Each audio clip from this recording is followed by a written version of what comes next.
किसी सियाने बंदे ने कभी सही कहा था टुल्लर भाई, पूरी सीरीज के अंदर टोटल स्कोर 11 हैं और ये एक मैच की सीरीज नहीं है, ये 3 मैचेस की सीरीज है। टोटल स्कोर 11 बनाए हैं और फिर उसके बाद भाई जिम्बू वंशी जैसे ही उसने जिम्बाब्वे को देखा है वो पूरी तरह से वंशी बन गया है और वो जिम्बू वंशी के ऊपर पूरी तरह से पूरा उतरा है और उसने स्कोर बनाए हैं। लेकिन उनको ये सीरीज जिताने वाला ईशान किशन। दूसरी तरफ हम इसे अपसेट ही मानेंगे कि भाई जिम्बाब्वे वाले पता नहीं आपसी लड़ाई के अंदर कि भी उनका कप्तान भी कह रहा है कि मैं अपनी बैटिंग नहीं कर पा रहा हूँ, टीम को पीछे लेकर जा रहा हूँ, क्या पता वो अपना रिजाइन देने के चक्करों में हो। तो बस इसलिए उनके साथ अपसेट हो गया है कि वो ये सीरीज हार गए हैं, बल्कि क्लीन स्वीप हो गए हैं। उसके बाद जो भारत वाले हैं वो तो भाई नाचते फिर रहे हैं कि हम दोबारा से T20 के अंदर नंबर 1 बन गए हैं। हमने जिम्बाब्वे जैसी एक जायंट टीम को भाई 3-0 से हरा दिया। लेकिन आपको बताएं कि आपने सबसे पहले तैयार किया आपका अभिषेक शर्मा, लेकिन अब आप खुद ही कहते हैं कि यार वो एक टुल्लर ही है। सही कहा था उस सियाने बंदे ने।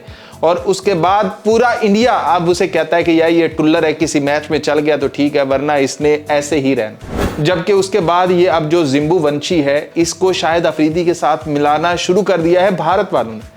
मतलब उनके कुछ स्पोर्ट्स जर्नलिस्ट ने ये कहना शुरू कर दिया है कि ये जो जिम्बू वंशी है ना, जैसे शाहिद अफरीदी नया नया आया था ये बिल्कुल ऐसे ही, और शाहिद अफरीदी के क्या रिकॉर्ड थे जो ये रिकॉर्ड्स बनाएगा।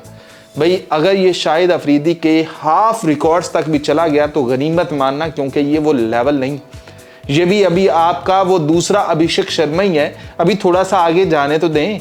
अभी ये आप जिम्बू वंशी को जिम्बाब्वे के खिलाफ स्कोर बनाने के ऊपर आप मुबारकबाद दे रहे हैं कि भाई दुनिया का यंगेस्ट भाई बैटर है जिसने 2 50 मार दी हैं, मतलब ये कर दिया है एक ही सीरीज के अंदर, मतलब कमाल, मतलब ये मतलब वो। भाई ये इंग्लैंड के खिलाफ क्या ये जिम्बू वंशी नहीं था, लेकिन उधर इंग्लैंड थी। अभी ये ऑस्ट्रेलिया के खिलाफ पता चल जाएगा, अभी ये साउथ अफ्रीका के खिलाफ पता चल जाएगा। यहाँ अगर कोई वहां फट्टा पिच के ऊपर आपके घर के ऊपर अगर इसने कुछ स्कोर बना लिया तो फिर इससे स्कोर बनाना ना कहिएगा। पता तो तब चलेगा जब ये सीना कंट्रीज के अंदर कुछ स्कोर बनाएगा और फिर आपको पता चलेगा क्या ये शाहिद अफरीदी के लेवल का है। तो आपको अंदाजा बिल्कुल क्लियरली हो जाएगा कि शाहिद अफरीदी कहाँ है और ये खेत की मूली कहाँ है। तो भाई भारत ने पूरी तरह से अपसेट कर दिया है, 3-0 से ये सीरीज जीत ली है।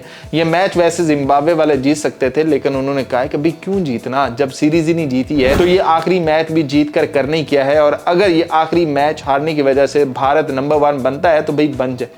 तो भारत भी फिर से T20 के अंदर नंबर 1 बन चुका है, उनकी जो रैंकिंग है और थोड़ी सी बेहतर हो चुकी है। अगर पाकिस्तान को फायदा तो तभी होना था वैसे अगर आपस की बात करें तो ये सीरीज हारते, लेकिन अब अपसेट हो चुका है। अब ज्यादा क्या कहना, किससे कहना। भारत ये वाली सीरीज जीत चुकी है, T20 में फिर से नंबर 1 बन चुकी है। ईशान किशन इस 2026 के अंदर सबसे लीडिंग स्कोरर है कि भाई वो स्कोर बनाया जा रहा है और हर किसी के खिलाफ बनाया जा रहा है। और ये जो आपका टुल्लर है T20 वर्ल्ड कप ले लो, इंग्लैंड ले लो और उसके बाद ये जिम्बाब्वे ले लो और अभी पता नहीं क्या क्या आपने लेना है, क्योंकि इसने कहाँ कहाँ एक्सपोज होना है। पीछे आपका रह गया ये जिम्बू वंशी, ये वाला जो मुन्नू है ये भी बहुत जल्दी आपको एक्सपोज होता हुआ नजर आएगा। आज आके घुमाटू ही आपके चलेंगे और ईशान किशन वो घुमाटू है आपका, वो घुमाया जा रहा है और लगे जा रहा है।